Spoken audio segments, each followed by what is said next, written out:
बघा, अगं वैष्णवी, गणिताचा पेपर कठीण गेला म्हणून गणितानंतर असलेल्या विषयांचे पेपर अवघड जाणार असे होत नाही ना.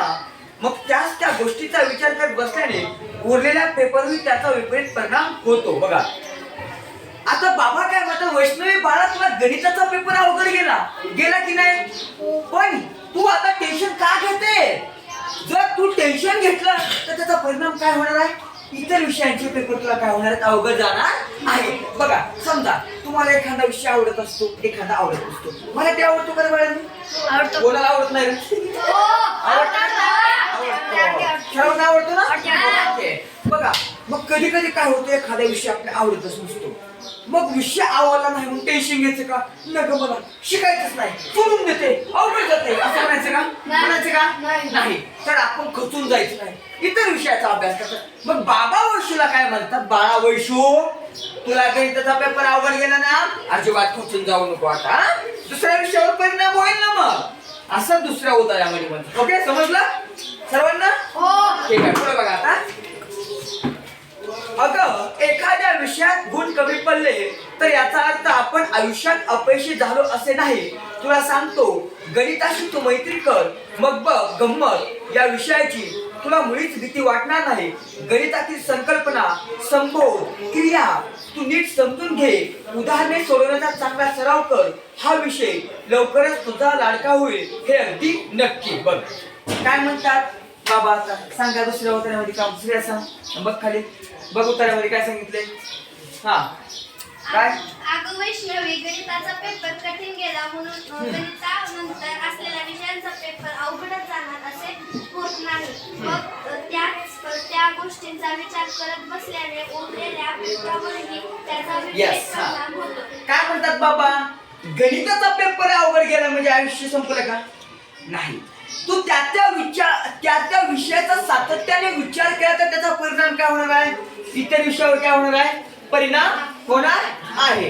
पुढे बघा. आता ते काय म्हणतात, तू गणिताशी काय कर, मैत्री कर. गणिताला म्हणतो, गणिता भागाकारा गुणाकारा मी तुझाच आहे. हा, गुणाकारा इंग्लिश मध्ये काय म्हणतात? हा, मल्टिप्लसशी काय कर, मैत्री कर. गणितशी काय कर, मैत्री कर. मराठी सोबत काय करायचं, दुश्मनी करायची का? मराठी सोबत मैत्री करायची. हा, मग बाबा काय म्हणतात, तो गणितासोबत सुद्धा काय कर, एक प्रकारे मैत्री कर. पुढे बघा. आता हा, गणितातील संकल्पना, संभोग, क्रिया तू नीट समजून घे. उदाहरणे सोडवण्यात चांगला सराव कर. हा विषय लवकरच तुझा लाडका होईल, हे अगदी नक्की. गणितातील काय कर, उदाहरण सोडव. काय कर, उदाहरण. गणितामध्ये निबंध असतो का? नसतो. गणितामध्ये काय असतात, उदाहरणं असतात. बाबा म्हणतात, पाढे पाठ कर, उदाहरण सोडव, गणिताशी मैत्री कर. मग काय होईल, गणित तुझ्या डोक्यावर बसेल. काय होईल, गणित तुझा काय होईल, गणित विषय तुला काय होईल, मग सोपा जाईल की अवघड जाईल? श्रेया सध्या सोपा जाईल की नाही? हा, पुढे बघा. आता हा, कुठे आलं पमुसर सापडले. हा बाळा, आणखीन एक तुला सांगतो, परीक्षेतील गुण किंवा श्रेणी महत्वाचे आहेत, पण त्याहीपेक्षा आपल्या आंतरिक गुणांची वाढ करणे हे अधिक महत्वाचे आहे. तू शेवटी छान सांगते, चित्र उत्तम काढतेस आणि सुंदर नृत्य करतेस. बघा काय म्हणतात रे,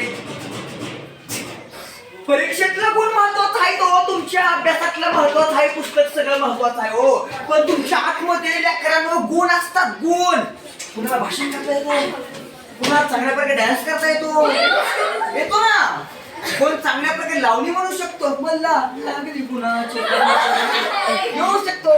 हा तुमच्या आतला काय आहे, गुण आहे. कुणाला चांगल्या प्रकारे क्रिकेट खेळता येते की नाही, कुणाला चांगल्या प्रकारे चित्र काढता येतं. आता चित्रकार महेश मस्के बघा, त्यांना शाळेमध्ये काय येत होतं का? नव्हतं, पण त्यांना चांगलं चित्र काढता येत होतं. चित्रकलेच्या बळावर महेश मस्के आता देशाला माहिती आहे. जरा मोठी आपल्या जामगावची, आपल्या शाळेवर आले होते बघा ते. मग बाबा वैशूला काय म्हणतात, बाळा तुझ्यातले गुण तू बाहेर काढ. काय कर, तुझ्यातले गुण तू बाहेर काढ. समजलं? पुढे बघा. आता हा हा, त्याहीपेक्षा आपल्या आंतरिक गुणांची वाढ करणे अधिक महत्त्वाचे. आपलं होतं ना. हा बघा, तू चित्र उत्तम काढतेस आणि सुंदर नृत्यही करतेस. हे सारं सुरू ठेव. तुझ्या आईने सांगितले की हल्ली तू याकडे फारसं लक्ष देत नाहीस. या कला आपले जीवन सुंदर करतात आणि आपलं व्यक्तिमत्व फुलवतात. त्यामुळे प्रत्येकाने एखादी तरी कला जोपासली पाहिजे. स्वतःमधील गुणांची वाढ करायला तुला अनेक संधी मिळतील. त्यांचा तू पुरेपूर उपयोग करून घे. बाबांनी सांगितलेले एकूण त्याप्रमाणे तू वागशील याची मला काय आहे, खात्री आहे. बघा त्यांनी सांगितलं ना, मी जे तुम्हाला स्पष्ट करून सांगितलं तेच बाबांनी काय केलं सांगितलेलं आहे. बाबा काय म्हणतात, तुझ्या आतल्या गुणावर तू आता काय कर, लक्ष कर. तुझ्यामध्ये एक चांगले चित्रकलेची काय चांगल्या प्रकारे तुझ्याकडे कला आहे. पुढे बघा आता शेवटचा होता. दिवाळीच्या सुट्टीत मी गावी येणार आहे. मग आपण खूप खूप मज्जा करू, किल्ले बांधू, कंदील तयार करू, गप्पा मारू आणि दिवाळीचा फराळही खाऊ. बघा बाबा काय म्हणतात, दिवाळीच्या सुट्टीला बाळा मी गावी येत आहे. गावी आल्यावर आपण काय करायचा, किल्ला बांधायचा. काय करायचा, फटाके फोडायचे, लाडू खायचे. बेसन लाडू खायचे की बुंदीचे खायचे, करंज्या कसल्या खायच्या, घराच्या की सरांना बेसन लाडू पाहिजे असं बाबा काय म्हणते, आता मी दिवाळी सुट्टीला काय म्हणते गावाकडे येणार आहे. मग आपण किल्ला बांधू, मौज मज्जा करू, दिवाळीचे फराळ खाऊ, फटाके फोडू. इथपर्यंत समजला, कुणाची काय अडचण नाही. आपण काय पाहतोय, बाबांचं पत्र. बाबांनी कुणाला पत्र लिहिलंय, पत्र कशामुळे लिहिले बाळांनो सांगा. गणिताचा पेपर अवघड गेला म्हणून बाबांनी वैशूला काय दिलं, पत्र लिहिलं. वैशू बाबांची कोण आहे, आत्या है की नाही, कोण आहे, समजलं, शिकवलं समजतंय, समजतंय, नक्की समजतंय, माझी शपथ समजतंय. ओके ठीक आहे.